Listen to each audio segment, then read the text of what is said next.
Assalamualaikum warahmatullahi wabarakatuh. Jumpa lagi bersama saya Desi Triana, pastinya hanya di Talkshow Tribun Timur. Nah, spesialnya nih kali ini saya sudah bersama dengan salah satu ustaz kondang, Ustadz Dasat Latif. Assalamualaikum ya. Ustadz. Waalaikumsalam warahmatullahi wabarakatuh. Ini luar biasa waktunya ini kita sampai datang ke Pinrang jauh-jauh dari Makassar hanya untuk bertemu dengan Ustadz Dasat Latif. Alhamdulillah, semua atas izin Allah. Ya. Saya mau sekali ke Makassar, cuma saya ada pekerjaan di rumah orang tua yang saya harus selesaikan sebelum saya pulang ke Makassar. Dan saya sudah nasar, saya tidak kembali ke Makassar sebelum selesai pekerjaan saya. Dan akhirnya tim Tribun Timur yang langsung menyambangi. Ya, alhamdulillah, ini juga saya senang sekali. Dan saya juga senang sekali bisa langsung disampaikan. Alhamdulillah, ya. Ustaz ini agak ngos-ngosan karena saya deg-degan Ustaz. Mohon dimaklumi. Buat kalian juga yang menyaksikan tayangan ini, jangan lupa like, share, subscribe dulu channel dari Tribun Timur pastinya. Karena ini merupakan wawancara eksklusif yang sangat jarang ya Ustaz ya. Sangat jarang sekali kita dikasih kesempatan untuk interview langsung Ustaz Dasat Latif. Ustaz, mungkin banyak yang ingin tahu tentang perjalanan karir dari seorang Ustaz Dasat Latif.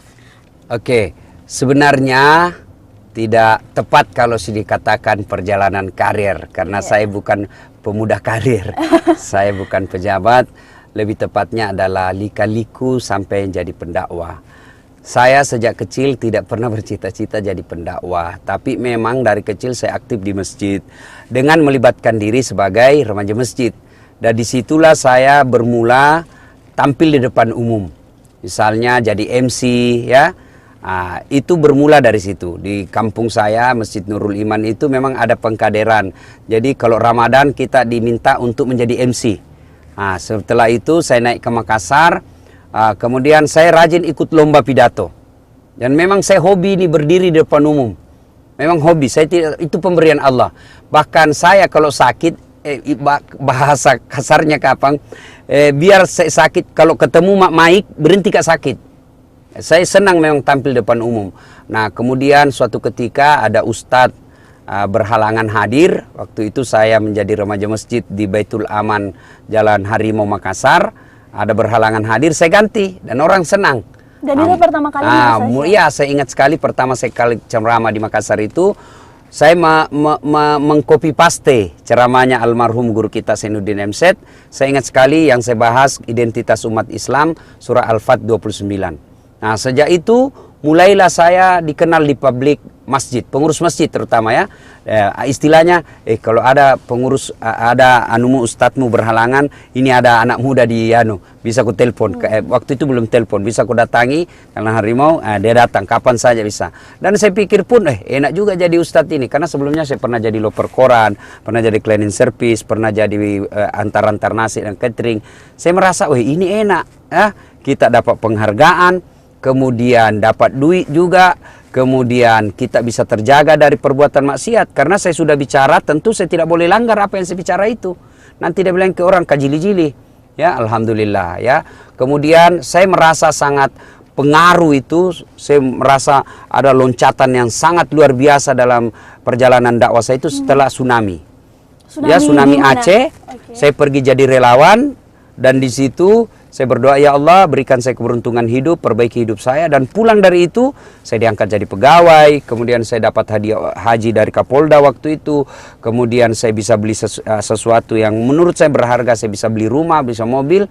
Itu awalnya. Karena saya yakin di tempat musibah itu doa sangat mustajab. Jadi pemirsa yang melihat ini, ketika ada musibah seperti sekarang pandemi, banyak-banyaklah berdoa. Jangan banyak mengeluh. Banyak berdoa. Ya, berdoa kepada Allah, tapi jangan kau berdoa di Facebook. Bukan itu update status, orang disuruh berdoa, sibuk sekali Tuhan mau baca status tak. Saya selalu begitu Ustaz. Berdoa, jadi ada musibah berdoa. Itulah awalnya. Kemudian saya merasa efek dari sedekah. Setelah saya mempersembahkan masjid dari saya berikan kepada ibu saya. Saya menghadiahkan masjid ibu saya lepas dari itu akhirnya ceramah-ceramah saya yang saya tidak sangka-sangka viral. Yang saya tidak sangka-sangka. Ada istilah-istilah yang saya tidak sangka-sangka viral kemana-mana. Dilihat ke Jakarta, yang selama ini saya hanya ceramah di depan publik Bugis Makassar. Kalaupun keluar daerah paling Kalimantan yang banyak banyak Bugis Makassarnya. Tapi ternyata saya diterima di Jawa Barat, saya diterima di Surabaya, terima di daerah Sumatera. Itu videonya memang dibuat oleh Ustaz sendiri Bukan, dari timnya atau bukan orang yang memvideokan? Saya ceramah langsung, mereka ambil dan dia share. Dan itu awal mula Ustaz mendadak viral lah istilahnya. Viral itu pertama yang saya ingat sekali itu yang berbicara soal poligami.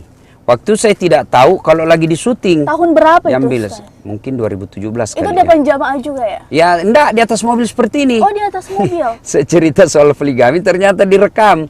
Itu di-share. Itu direkam sama supirnya atau temannya? Ajudannya teman yang undang ceramah. Terus viral yang makin banyak viral juga itu tentang istri yang suka ngomel yang didorong masuk ke sumur itu viral juga. Saya bukan tim saya yang sebarkan. Itu tahun berapa, Ustaz? 2018 kali ya, akhir. Saya merasa mulai banyak viral ceramah saya itu 2019 pertengahan. Itu ya. Itu saya merasa setelah saya bangun masjid. Jadi saya yakin sedekah itu melapangkan jalan untuk apa yang kita mau. Melapangkan jalan. Jadi bersedekah itulah kunci suksesnya. Sedekah itu tolak bala, memperpanjang umur, memurahkan rezeki. Ya. Kalau masa kecil Ustaz sendiri di mana? Saya di kampung. Di kampungnya di mana? Di Pindrang, Desa Bungi. Ya sama lah anak-anak kampung. Kayak cuma ya waktu itu kan orang tua saya Allah takdirkan tidak punya harta yang berlebih ya, hidup di bawah kemiskinan lah kali mungkin ya, hidup prihatin. Jadi itu yang membuat saya kreatif. Ya, pulang ke sekolah pikir masangking. Potong padi. Potong padi kan hasilnya kita jual. Kemudian kalau mau lebaran hari Ramadan kita pergi tawarkan ke orang-orang, saya cat rumahmu, saya cat atapnya. Berapa gaji terserah berapa. Kemudian waktu saya SMA di Makassar, mulai saya merantau itu tamat SMP saya ke Makassar, ya cuci-cuci pakaian keluarga, saudara. Saya bilang daripada kau panggil tukang cuci biar saya cucikan kok ya. Ada ini baru-baru terjadi sebelum lebaran. Ya ada kakak sepupu, saya kasih THR dan dia sempat meneteskan air mata sebab dia bilang, saya ingat waktu kau masih kuliah, saya yang kasih kau uang tak 2.500 untuk cuci pakaianku, sekarang kamu yang kasih saya duit. Subhanallah ya, jadi jangan pernah meremehkan orang ketika Anda melihat dia susah, ketika dia terpuruk, doakan, berikan semangat, jangan diremehkan. Karena bisa jadi yang Anda remehkan hari ini bisa jadi terhormat beberapa saat yang akan datang. Muliakan orang, jangan pernah meremehkan. Berarti perjalanan seorang Ustaz Dasaat Latif ini tidak semerta-merta langsung naik begitu saja, tapi ada perjuangan di balik-balik. Istilahnya semua. Bukan karbitan. Ya, benar. Apa mau karbitan? Yang karbitan itu kan kalau bapaknya pengusaha, bapaknya pejabat, tiba-tiba dapat proyek. Itu sudah ada pondasi. Ya. Kalau kita ini, kata bapak saya begini waktu saya mau merantau. Nah, dek gaga si jimu tosogi, dek gaga si jimu pejabat, dek tu gaga tuluk kona kecuali pungalah ta'ala. Artinya gini, nah tidak ada bapak keluargamu orang kaya, tidak ada keluargamu pejabat, tidak ada yang tolong kau kecuali Allah. Maka dia wasiatkan ke saya, jangan kau pernah tinggalkan sholat duha. Itulah yang saya amalkan sampai sekarang. Karena sholat duha itu dek, Allah kasih kunci sholat duha itu, kunci membuka pintu dunia. Dunia ada, tapi harus ada kuncinya kalau kau masuk. Apa kunci itu? Sholat duha. Maka rutinkan sholat duha biar Allah yang ngatur dunia ini. Kecil buat Allah kasih kita dunia. Dengan sekejap saja. Yang penting dekati Allah. Ya, dekati Allah itu dua. Yang prioritas, satu muliakan orang tua, dua perbaiki sholat. Kalau dua ini kita lakukan, biar Allah yang ngurus hidup ini. Ustaz, ini kan Ustaz tadi sempat menyinggung bahwa pada saat perjalanan Ustaz itu tidak hanya istilahnya bukan dari awalnya pendakwah, tapi sempat loper koran juga, kemudian jadi tukang cuci keluarga. Oh ya, dari semua momen yang sudah Ustaz jalani, mana yang paling Ustaz tidak pernah lupakan? Dan bisa dibilang menjadi titik balik seorang Ustaz Dasaat Latif. Ya ketika dihina orang, itu menjadi pemicu ya. Kemudian yang paling itu ketika saya melihat kadang-kala ibu saya dihina. Ya, waktu itu ibu saya kalau ada pengantin, Kalau keluarga yang lain kan, kalau kita di kampung tampil di depan, orang-orang kaya di depan lah dia duduk. Tapi ibu saya cuci piring. Ya.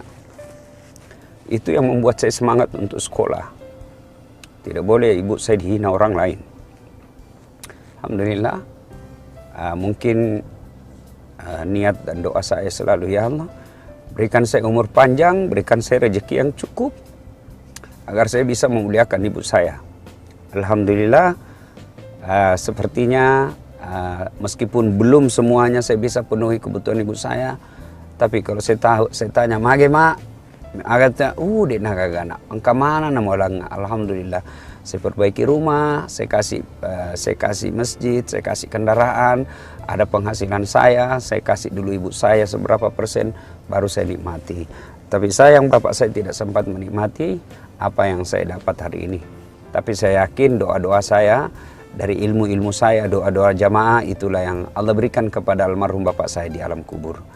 Jadi resepnya sebenarnya dua. Muliakan orang tua, pelihara sholatmu, insya Allah Allah yang ngatur hidup ini.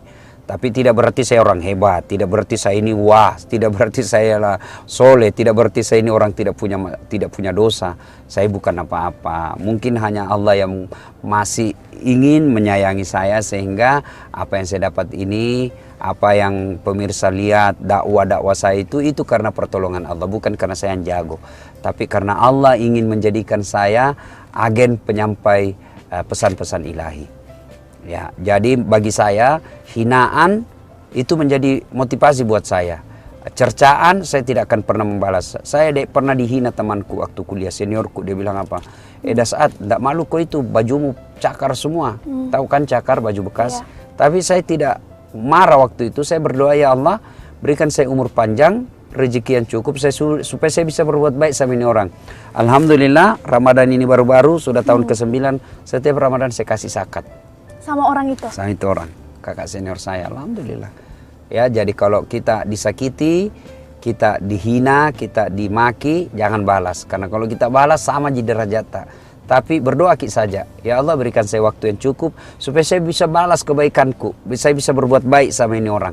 Nah, itu insya Allah Allah kabulkan doa kita, karena bukan kita mau membalas, bukan kita mau bukan mau kita elok yasan kata orang Bugis, tapi untuk memberikan dia dakwah dengan kebaikan. Oh ya Ustaz, ini udah sedih-sedihnya, kita coba ngulik lagi kira-kira siapa yang paling berperan penting dalam perjalanan dakwah Ustaz. Mungkin yang memperkenalkan ini dakwah loh, ini seperti ini dakwah. Yang seingat saya itu, yang mengajarkan saya itu adalah almarhum Pak Ukas. Sudah, dia di kampung dulu itu, dia sopir PT-PT, tapi dia juga guru. Dia aktivis dakwah, dia aktivis masjid. Dia memperkenalkan kita remaja masjid. Nah, di PT-PT-nya itu, kalau kita naik PT-PT dari rumah ke sekolah, itu dia putar ceramah. Di Nemset waktu itu yang membuat saya menarik, wah enak didengar ini.